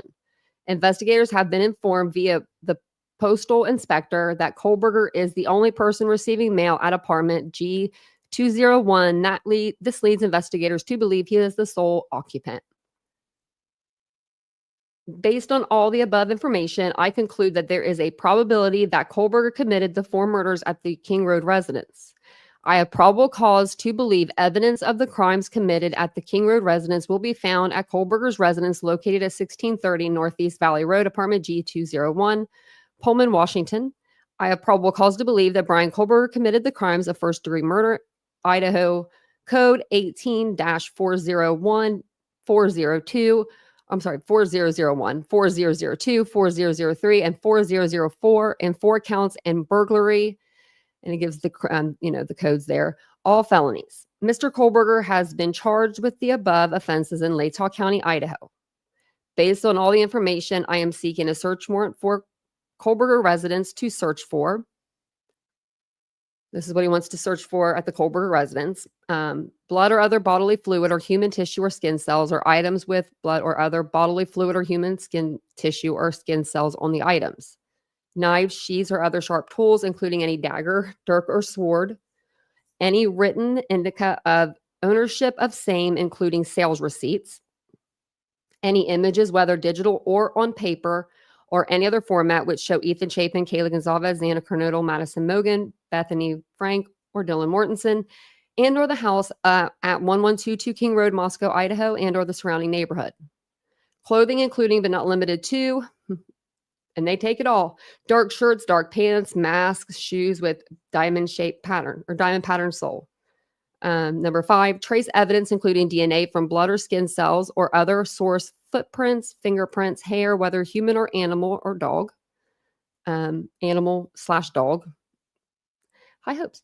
Data compilations, whether digital, electronic, or on paper or other format, showing an interest in or planning of murder, violent assault, stabbing, and or cutting of people, and data compilations showing details of the 1122 King Road house, its location, and any information about Ethan Chapin, Kaylee Gonzalez, Xana Kernodle, Madison Mogan, Bethany Frank, and Dylan Mortensen, and data compilations showing the location of Brian Kohlberger or the cell phone with number 8458 on November 13th, 2022, including Wi-Fi logs and data or metadata associated with photos, social media posts, and or applications on cell phones or computer towers, laptops, tablets. As example, but not intended to be an exclusive list of data compilations being sought, ledgers, papers, list, books, notes, letters, calendars, address books, contact lists, diaries, tapes, photographs, videos, emails, text messaging, social media posts and messages, and metadata associated therewith. And voila. 7. Electronic/digital devices or digital storage devices, which may contain any of the above data compilations, including cell phones, computer towers, laptops, tablets, external hard drives, CD, DVD, thumb drive, or other data storage devices. This includes any device which may contain, and they took all that too from his parents' house, actually. Evidence of other accounts associated with this device, including email address, social media accounts, messaging app accounts, and other accounts that may be accessed through the digital device that will aid in determining the possessor user of the device. Photographs, images, videos, documents, and related data created, accessed, read, modified, received, sent, stored, moved, deleted, or otherwise manipulated between the dates above. Evidence of use of the device to conduct internet searches relating to a review of other murders or violent assaults, stabbing, and or cutting of people, as well as how to avoid detection after the commission of crimes. Details of the 1122 King Road house, its location, neighborhood, and or information about one or more of the victims, Ethan Chapin, Kaylee Gonzalez, Xana Kernodle, Madison Mogan, Bethany, or Dylan. Information that can be used to calculate the position of the device between the above dates, including location data, GPS satellite data, GPS coordinates for routes and destination queries between the above listed dates, app data or usage information and related location information, IP logs or similar internet connection information, and images created, accessed, or modified between the above listed dates together with their metadata and EXIF tags. Evidence of the identity of the person in possession of the device on or about any times that the items of evidentiary value located pursuant to the warrant were created, modified, accessed, or otherwise manipulated. Such evidence may be found in digital communications, photos, and videos, and associated with metadata, IP logs, documents, social media activity, and similar data. Also, passwords, phrases, codes, patterns, fingerprints, and or usernames to operate any such device. They want it all. Indica of residence in or ownership of possession of the premises and any of the above items. I am seeking a search warrant for Kohlberger's office at WSU to search for any images, whether digital, on paper, or any other format, which show Ethan Chapin, Kaylee Gonzalez, Madison Mogan, Xana Kernodle, Bethany or Dylan, and the house 1122 in the surrounding neighborhood. I believe this is going to say all the same that we just read like 4 times over. So let me make sure. And I think it does. Yeah. So everything that we just read, this is all the same. I won't do that to you again. Like this stuff is all the same that I just read to you, just now. They're just doing different search warrants for different areas. One for his house, one for his, car, one for the office. So here we'll start reading here. Based off of the above information, I am also seeking a search warrant for Kohlberger's office at the Washington State University campus. And then it just says that they had the probable cause to believe like that stuff could be in his office. So, and then it says the same thing as I just read. Actually, it doesn't this time. So let's go back up. I thought I was going to give us these. So it didn't. Okay. So I have probable cause to believe evidence of the crimes committed at the King Road residence will be found in Kohlberger's office located at the WSU campus at Wilson Short Hall, number 12, Pullman, Washington. It is common for individuals to keep documents, records, and information of the type described above in their office, and Kohlberger's office is the other location identified where this evidence could be found. Based off of the WSU website, Kohlberger's office is inside Wilson Short Hall. The address of Wilson Short Hall is 1475 Glen Terrell Mall, Pullman, Washington 99163. Wilson Short Hall is a 4-story brick building housing multiple offices. Kohlberger's office is number 12. Number 12 is a student office shared by Kohlberger and 2 fellow WSU students, Kai Kwan Chin and Naeyoung Kao.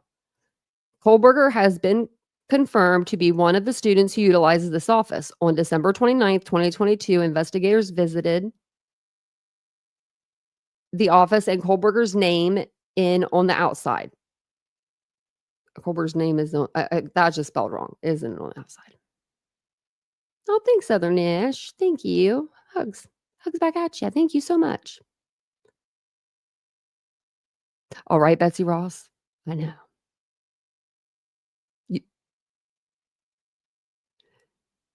You created a map in real time. Man. They yeah, and speaking of Daybell, that crazy woman, she's going back on trial for is she going back on trial for the murder, or is it just for conspiracy? Because I thought it was both. But man, prayers for their family, not her. You know, the family. Kay and her husband, and the people that really matter, in that case. I mean, I just think that a lot of people with Brian being with this being okay, so I think like a lot of people have a lot of different difference in opinions on this case because of it's hard to wrap your mind around. I feel like, somebody going in and unaliving 4 people and then them saying there's lack of DNA or lack of blood in places. We just read in the probable cause tonight, there was not lack of blood in that house. It was seeping out the walls. I mean, and even in the probable cause, they go into detail how much was in there. I might even be able to find that exact spot. If not, I will find it. But yeah, so I mean, like things like that, like right here, maybe. Nope. It was like right around the page that I was messing with last night. Right here. The King Road residence contained a significant amount of blood from the victims, including spatter and cast off. Bloodstain pattern resulting from blood drops released from an object due to its motion. I just think that, I don't know. I think a lot of people think that they look at him and they're like, how could he commit four murders in 16 minutes, 20 minutes? I mean, if you sit somewhere in silence for 16 minutes, it's a long time. That house ain't that big, I do believe this was one person too. A lot of people ask my opinion on that. Like if I think more than one person did this. No, I don't. I don't think that you can get somebody that level of crazy to go with you to do this. Like they would have been, I just think they would have been caught a lot sooner if they didn't have their criminal justice degree. So I think that's why he got he got away with it for so long. But we'll see what happens. I mean, that's what we're here for. We're here for August 11th and we're here to see what happens. That's all we can do, So on December 29th, 2022, investigators visited the office and Kohlberger's name is on the outside. Based off the above information, I am also seeking a search warrant for Kohlberger's office on the Washington State University campus. It is common for individuals to keep documents, records, information of the type described above in their office, and Kohlberger's office is the other location identified where the evidence could be found. I declare under perjury, and then he signs it. And then this is like the search warrant and stuff, I think. This was like a 166-page document. And I think I know we read through this whole thing. I just wonder how long it took us. I'm like, I wonder how long this took us last time. It took us an hour and a half that time. Thank you. I appreciate that. Is it Monet? I like how that's spelled if that's what it is.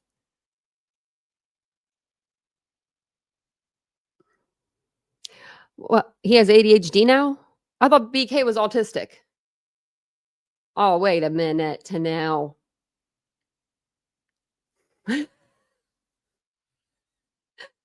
because that's what they're saying. They're a sprinkle of autism, which I mean, who doesn't have a sprinkle of autism? They just diagnosed me. Like, well, like almost a year ago now. Wow. It's been a long time.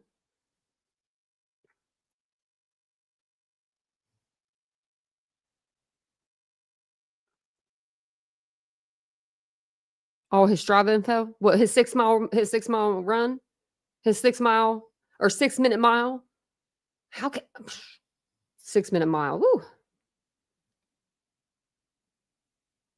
But he is to now. You didn't know he used to practice like kickboxing and jujitsu or whatever it's called.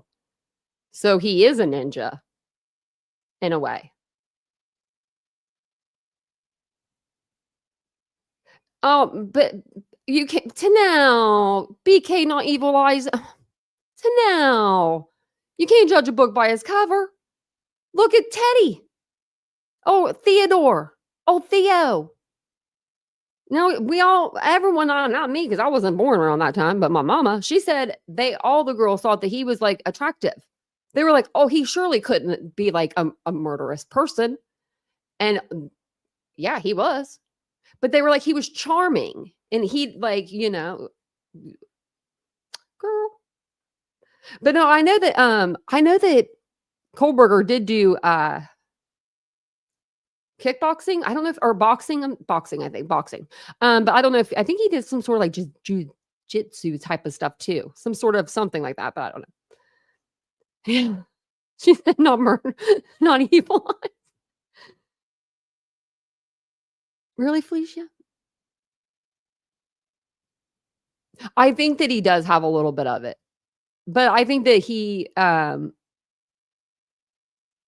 don't know, like the staring and the gazing and stuff like that, like and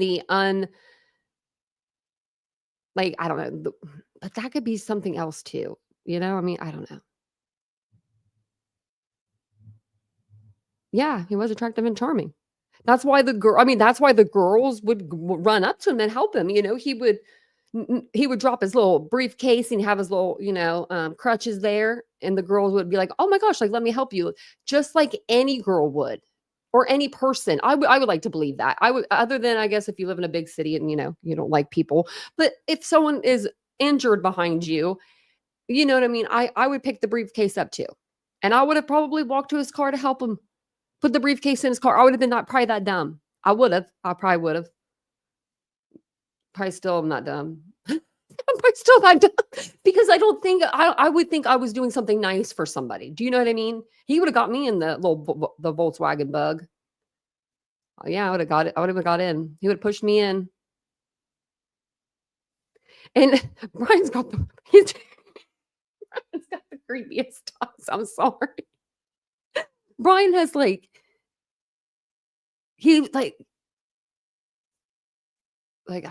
he has some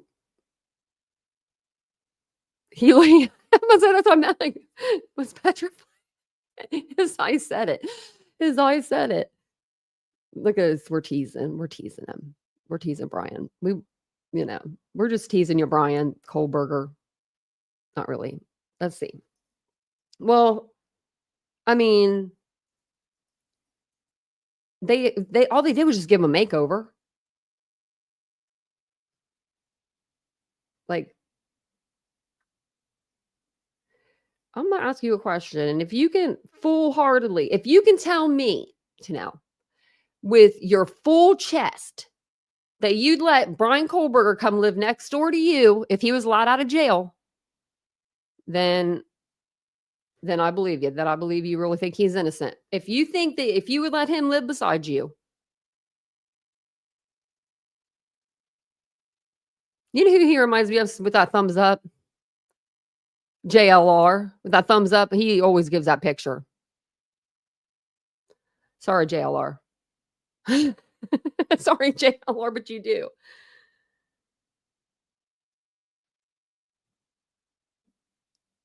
They say that that he was like doing some stuff.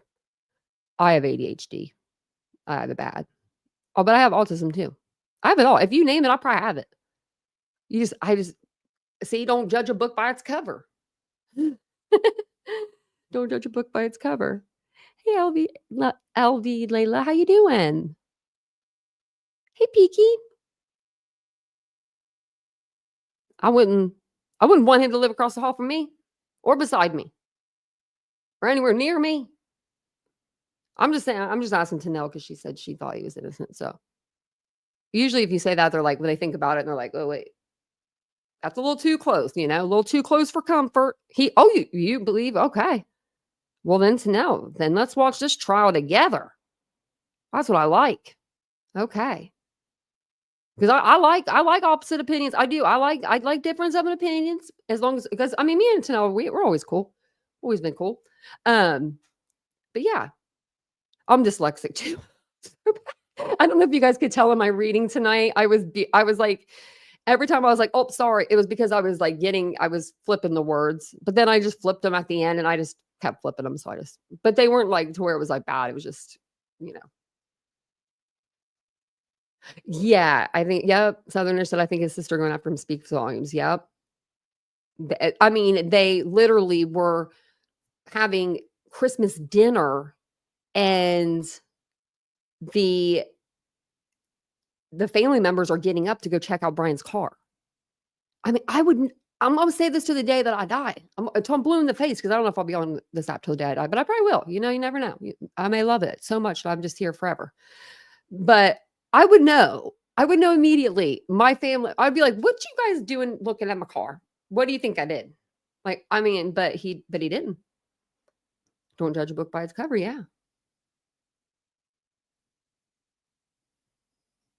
And then when he went back over there. Yeah, he's always out. Yeah. Chris, you're right. Yeah, Chris Black, he's looking a little pasty, isn't he? He's a little pale. Kohlberger. Looks pretty small. And I wonder if this is the same color shirt that is that one he was wearing in his like high school picture. Sure, it could be because you guys can keep clothes for years. You won't get rid of them neither. Guys will not get rid of their clothes. They will not. They will not. I try to get Vincent to get rid of stuff all the time. And he's like, don't make me. I'm like, I won't. But then that means I don't have to buy him new clothes. So. But I think that's all I had for you for tonight. If you guys have any questions, let me know. I'll sit out here and hang out with you for a minute.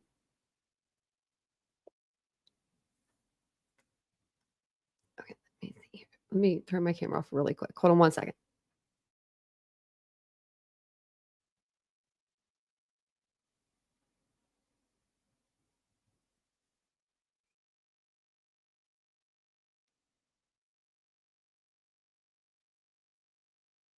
Oh, hey, PJ. You can turn your camera off if you want. I was just trying to figure out, I didn't want to okay, I want to add you. Okay. I'm going to add you up here. I wanted to add you and I was afraid I was going to kick you. That's why it took me a minute. How are you doing? I'm great. How are you? I'm doing good. Just read through a big old document. I know.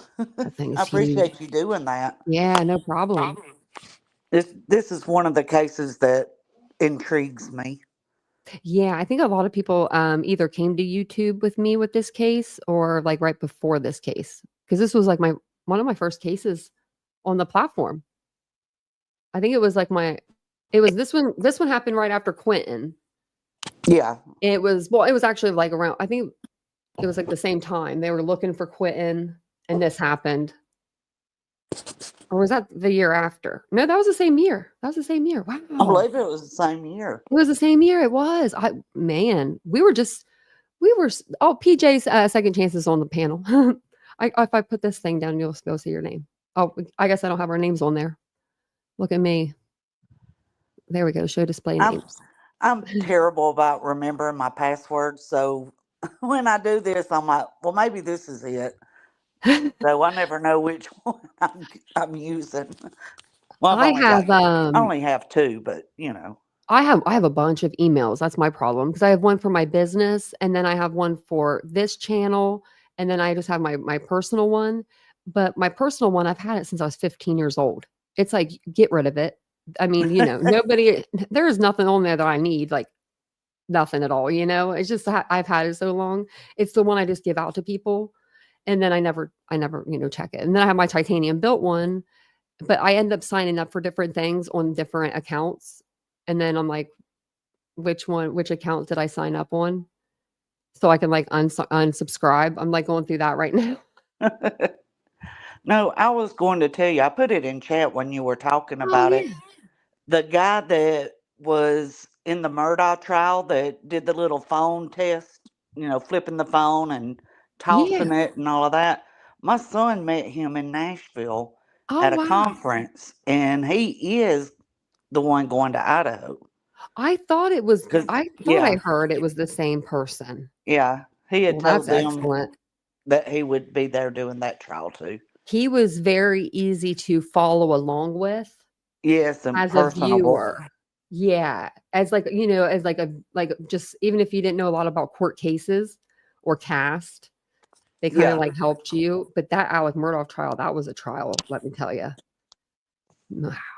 When they busted him out for the Snapchat video, he didn't even know that yeah. they had that evidence. I think I did fall out of my chair because we were on live. I mean, I when was like, "What?"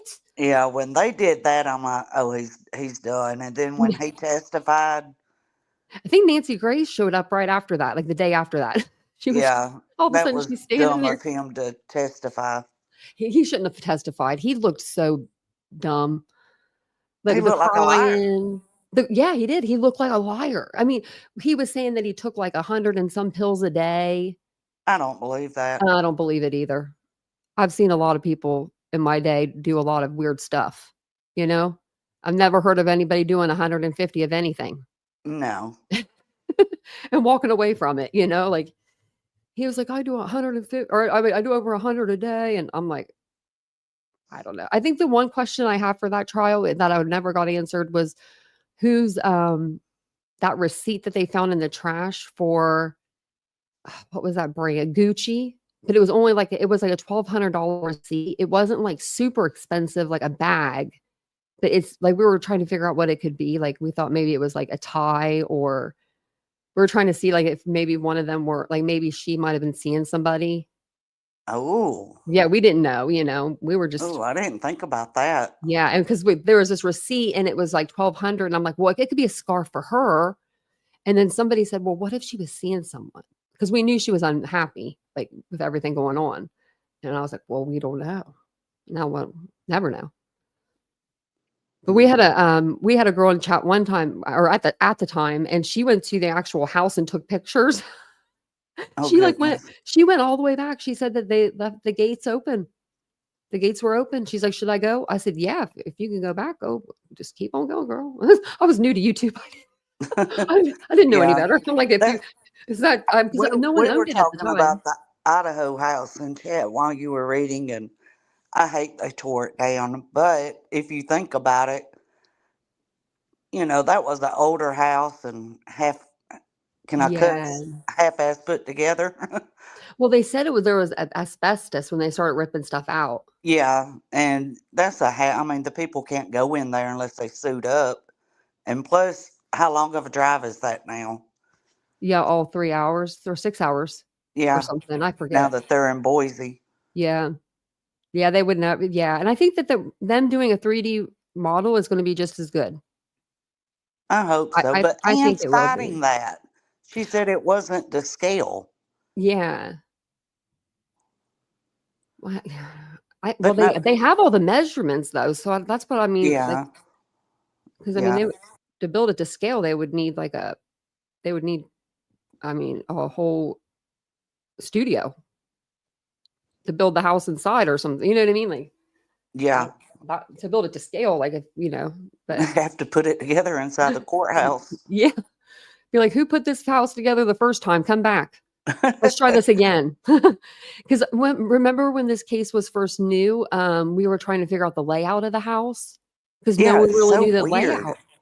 This case is different than any case I've covered on the channel. I feel like this case is the most intriguing, and not to be that, and I mean, like to say the other cases aren't intriguing because they all are. That's why I cover them. but there's just something that keeps pulling me back to Idaho.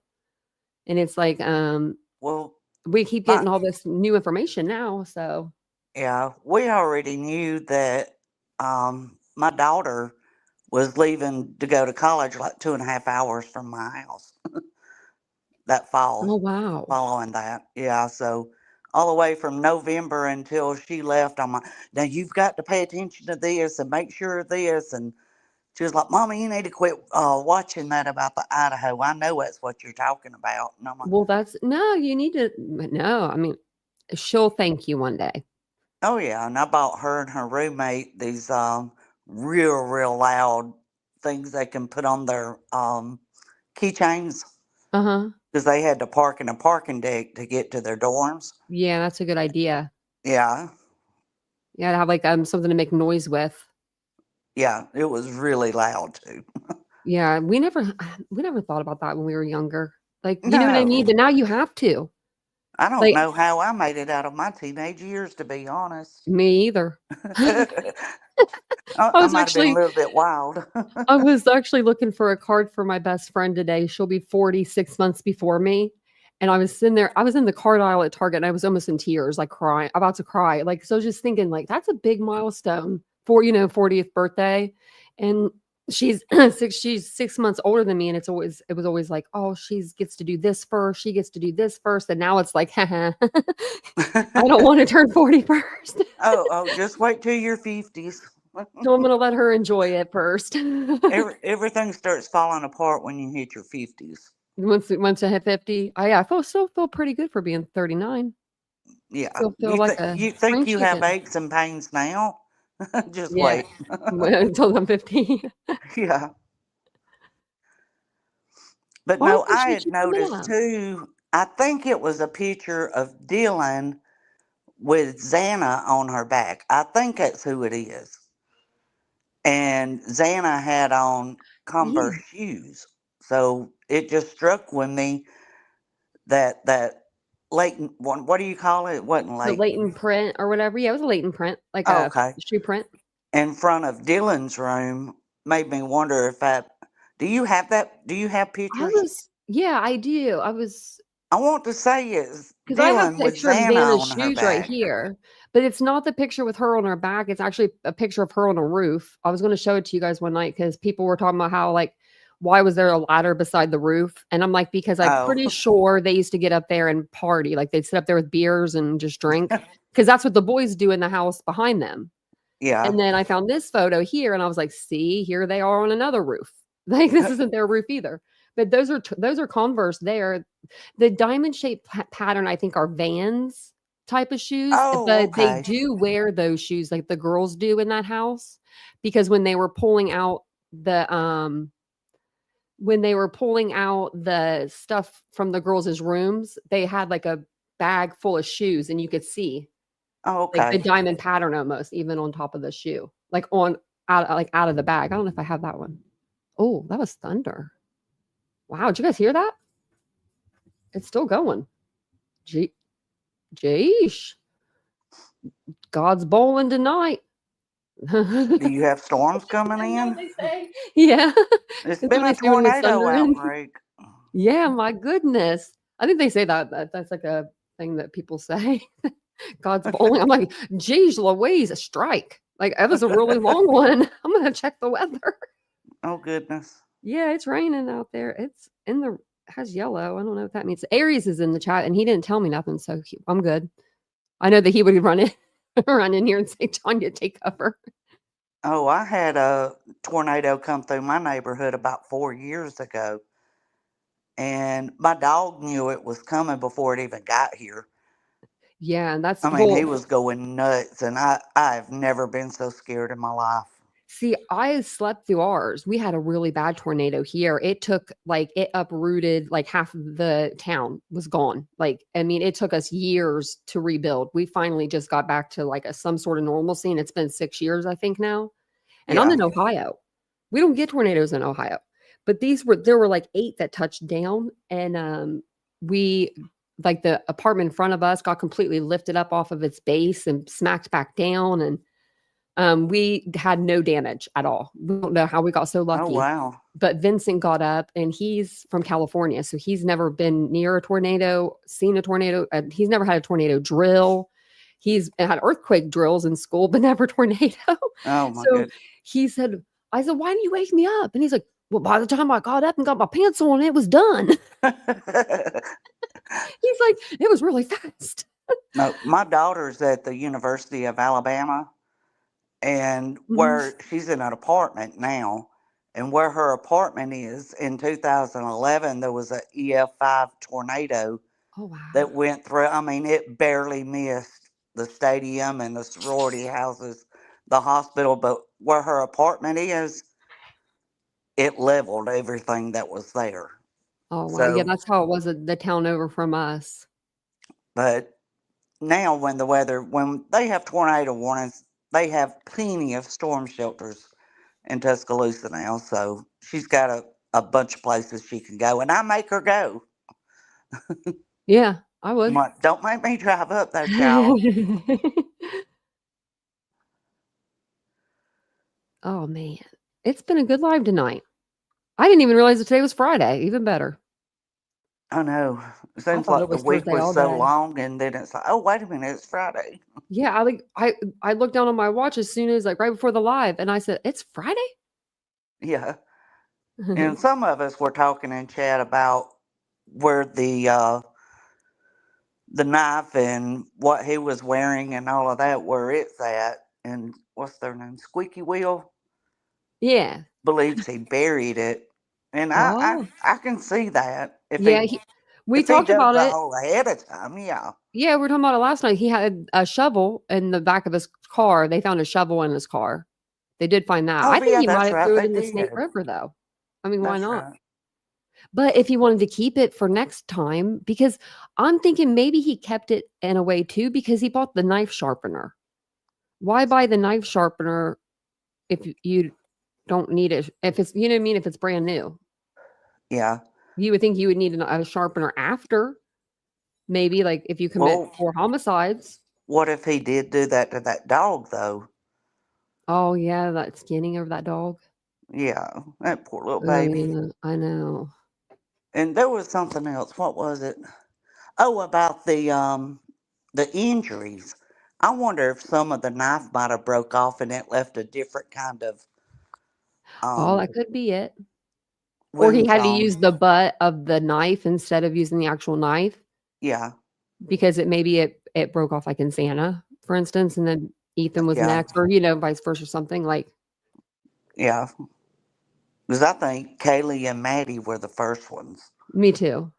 Yeah, I think I know. I think that Maddie or Kaylee might have been sleeping in her own bed that night and got up and then walked over into Maddie's room. Because if the doors were both like cracked open a little bit, you'd be able to see Maddie's bed from like or Kaylee's bed. Like they can almost see each other.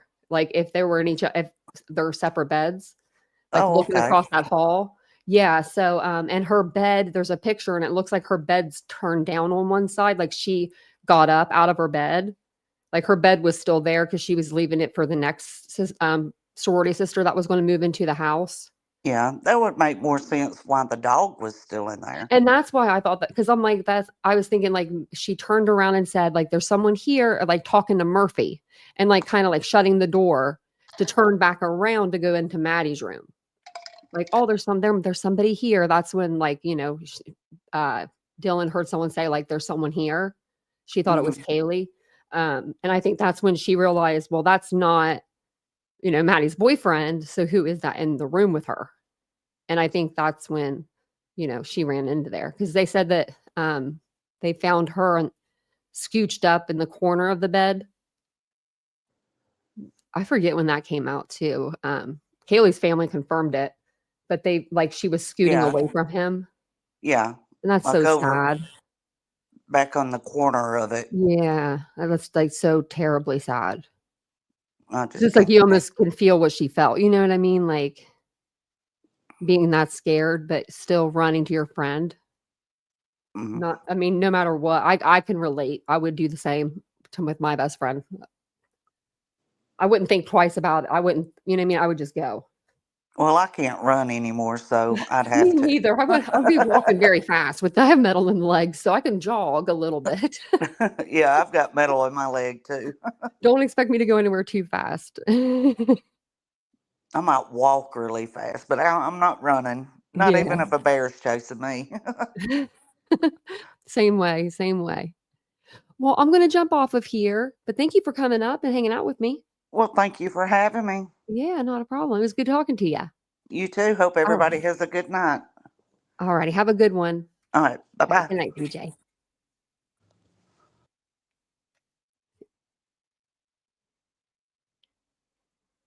Okay. Okay. I didn't know if she was gonna. I didn't know if she was gonna kick herself or not. If she wanted me to be needed me to, so I did it. I can turn my camera back on now. But yeah. Thank you for coming up though. That was really nice of you, PJ. It was good talking to you. It was good to like actually talk to someone on the panel. I like having people come up. Moving through. Okay, well, be careful where you're at, Southernish, because I know that's where you guys would get a tornado before we would. Usually we don't get them, but that's what I want. PKC. I want to talk about that. Do you see what that business did?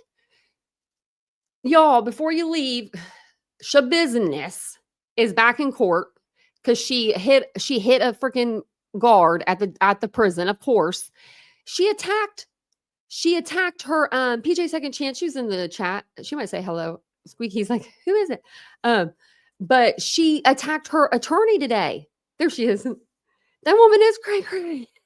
Oh my gosh, she's so crazy. Yeah, she attacked it. Me too. I think I watched it 10 times.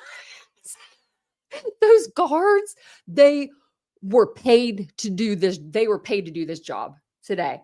They were paid. Like they had to have been like this. Just waiting on her to do it. Because they came out of nowhere. I know, right? They should have secured her. Yeah, Jet You're actually right. You're very true. Why didn't they put the bag back over her face? The spit guard and everything. She is a nutcase. See, we didn't follow that case. We didn't. But what she did to her, and then the mom came downstairs and found his body parts in the bucket. She makes Brian Kohlberger look like friggin' a dinosaur. Like, what is his name? Barney. Like a kid's cartoon. Like, literally, like, you watched the trial? Oh, I didn't see. We didn't watch that one. I saw like clips afterwards and stuff, but wow. Felicia. I hate when that happens. Taylor Shabusiness. She murdered her boyfriend and cut him up into little pieces and let his mom come down and find him. And oh, she's just a bad. And then she went to trial and then she attacked her lawyer and then she was just attacking everybody. Yeah, sawing and eating. Oh. Shabusiness. I have a name too. I don't have my gifted memberships on just because I want to be able to lurk in chats and I don't want people to know I'm in there. She is crazy though. She is a little crazy. Just a little, she might have been able to say she was crazy and almost get if she wasn't so evil, right? Like if she could have played the part of being crazy, like instead of being evil, if she would have put that energy into like being, she probably could have went to a psychiatric ward. That's where I'd send her. She needs medication and like counseling and group therapy and help. And she is not going to get that in prison, y'all. She ain't going to get that in prison. But hey, she did it to herself, you know? She did it to herself. But thank you guys all for being here tonight. I appreciate it. I'll be back on tomorrow evening at 9:15 p.m. Eastern Standard Time. Like I say every night, I may do a live tomorrow morning or afternoon. You never know. You never know with me. Just make sure you're subscribed to both the channels if you want to watch the lives. But I am always on this channel with Titanium Built at 9:15 p.m. Eastern Standard Time every evening. So if you like true crime, that's something you're into, don't forget to subscribe, hit the like button, all the buttons, except for the don't hit the thumbs down. That won't be good. But thank you guys for being here tonight. I'll see you guys all tomorrow. Bye, guys.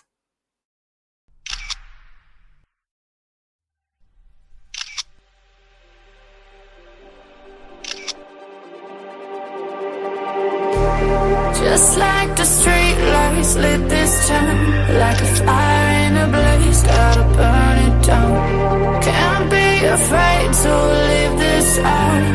We got this far, don't know how.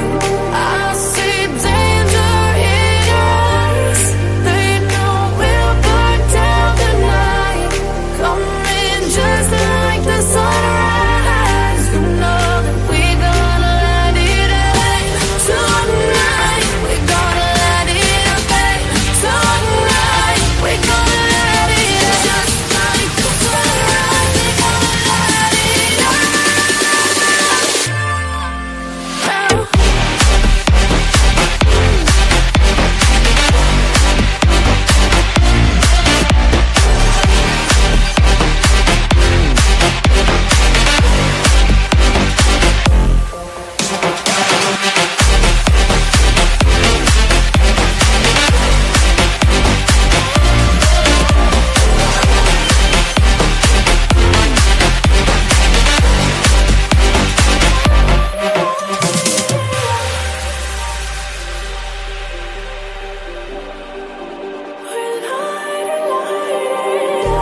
Just like a spark that's breaking out.